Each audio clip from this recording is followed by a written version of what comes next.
Welcome to JebaMalini Media. I'm Jeba. Here we share insightful stories and inspiring conversations in our show, Echoes of Triumph.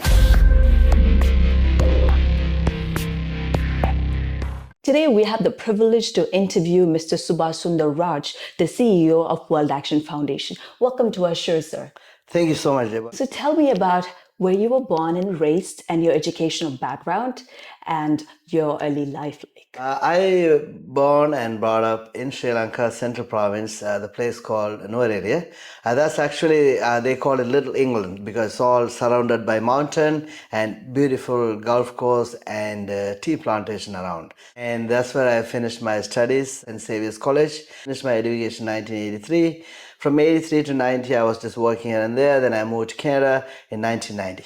So where were you during the war in Sri Lanka? And how did that impact you in your personal and professional life? The momentum with the war and the riots, what happened to the Tamils, I still remember.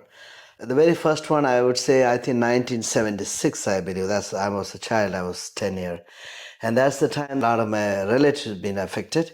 And 1983, the riots that took place against the Tamil community, and schools burned down and business being burned down and a lot of people got killed. I still remember the fear, just me, the family, and a lot of people got affected by that riots in 1983. And that's continuous anyway. The 2009 war is over, but fortunately I moved to Canada in 1990. Can you tell us about the challenges you faced in Canada and how you brought yourself up in a new country? When I moved to Canada, I was so excited, and it's a new country. I had a lot of faith, and I heard a good thing about Canada. It was a dream for me to be here. When I came here in 1990, it wasn't that tough. And even though the job market was hard, I found a job within a week. And then the language, but I learned very quickly. The way that we grew up in Sri Lanka and right away moved to Canada, and the culture shock for me that kind of really affected. And other than that, I would say everything is blessing. The support by the Canadian people, job that I got, all those people that I met, very much supportive. And I wouldn't say it's challenging. It was a pleasure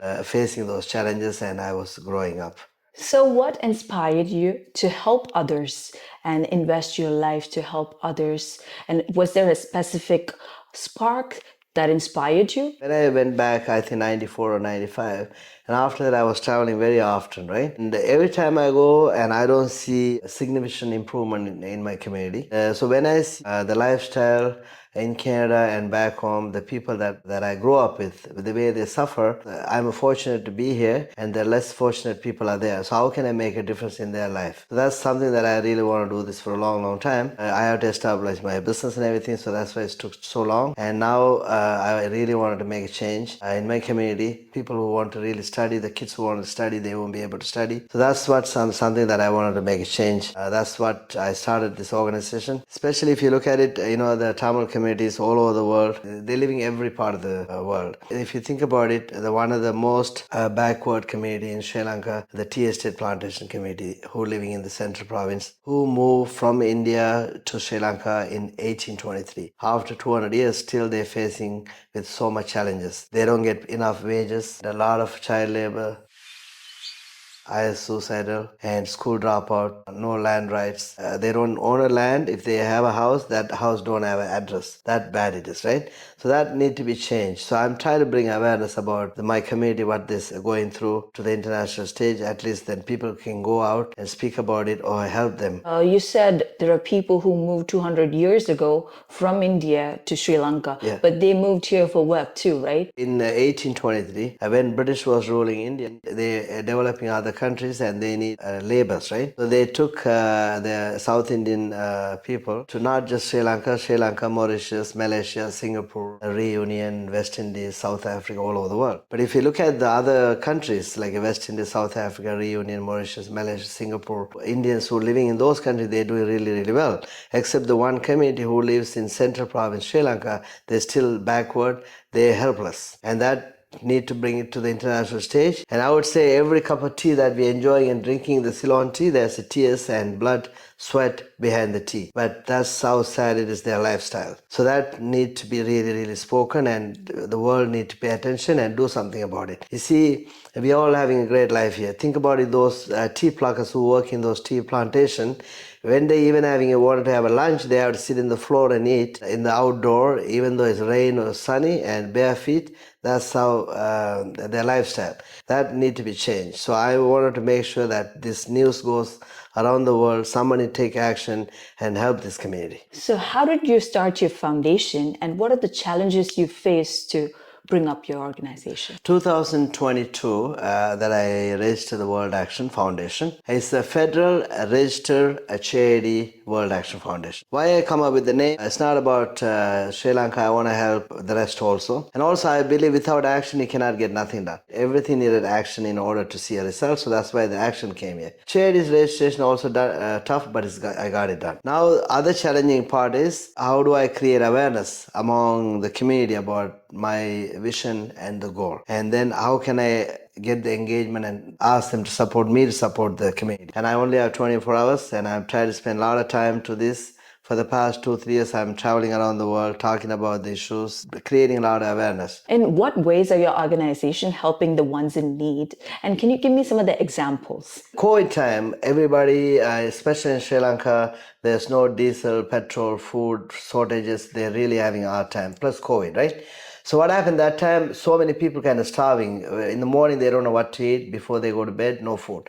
So we tried to do some food program that we fed more than 100,000 meals. 100,000 meals, thousands of people got benefited. And also we started a porridge program, which is very low cost, but at least it's very nutrition. So we started that project in Sri Lanka. We want to find out the TSC community real problems. So we did a survey. We went to thousands of houses among the TSC community, find out what is the root cause of the problem. The school dropout, child labor, all this is existing there. So then we find out there's not one component to it. It's a lot of factor, right? For example, the income issues there. So when they don't have a proper income, they have to obviously the kids drop out the school, they go to work. So that then become a chain problem. Then the early marriages, then early pregnancy, kids, like that, many things to it. Right? I thought like there are so many estates, but at least one tea estate should be completely problem free. I actually announced that I'm gonna adopt one village and make it kind of fulfill with all their need. And I want to make sure they have their land rights and proper housing, and everyone go to school there, and no child labor, no school dropout, and nicely fed. But I'm encouraging other organizations to join hand or go to that tea estate and then do something whatever they can. So then only we can really make an impact and make a change. So I want everyone to join hands and let's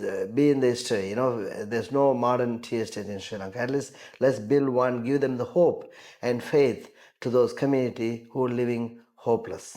And also there was a girl from the TSC community upcountry. Her name is Ashani. She went to Z Tamil. When she sang the very first song, I came to sing for my people. And that touched me, and I thought, wow, if she can do that, I wanted to support her too. That's how I went to the TV station. I spoke with them, give her the 20 lakhs, and then also I promised that I develop the estate, which is a big commitment that I give a word. And it's a very challenging one. It's not an easy task. Even to build one house is so challenging.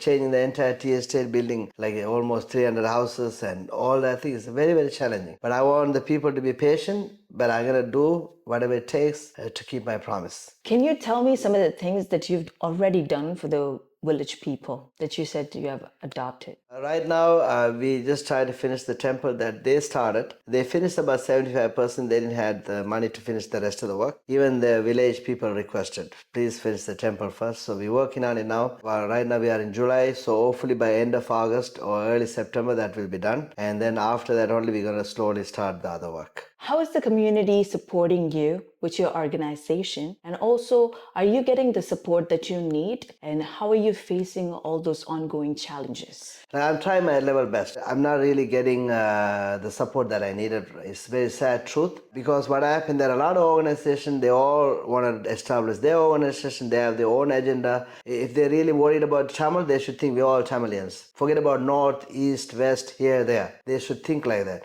I'm talking about the humanity. Okay, there's a humanity suffering. Let's join hand, support this community. What are your future plans for the foundation, and what is your goal? Finish what I started. They're all living by day thinking someone going to help. And I want to make sure my word, at least I make it happen. At least they give them a hope, right? Let's say I also didn't do it, that's going to be a disaster for them, right? So I want to make sure I keep my word and I do what I said to them. And not only in Sri Lanka, even in Canada, there's a lot of problem right now, right? The newcomers facing so many issues, the refugees and all that thing. We have a store in Markham and Eglinton. It's 3150 Eglinton Avenue, East Scarborough. We are helping the local community as well. And newcomers, refugee, whoever needs some help, we are here to help them. And they can come and volunteer. And 40, 50 hours, they do a volunteers work. And we give them the volunteer certificate, also whatever the product that they need. We have great product, household clothing, we have electronic, all of them. And our price pretty much, if you look at the other places, 70, 80% less than the price. They just do a little donation and then they can pick up their product. It's all brand new product. We are affiliated with some companies. So we're just supporting the local as well, not only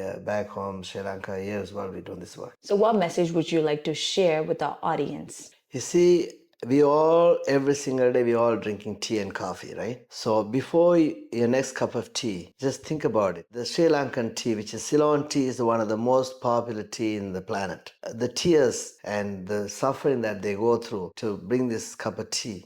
Research, Google it, talk to me. Or if you go to Sri Lanka, go visit them and see what they have to go through, right? Can we make a significant improvement in their life? If you all collectively think about it, definitely we can make an impact. This is what I really want. The young generation, a lot of people doesn't know about it. I want them to do some research and I help my community. Thank you, sir. And I really hope and pray that your vision comes to reality. Well, thank you so much for your time and thank you for the opportunity.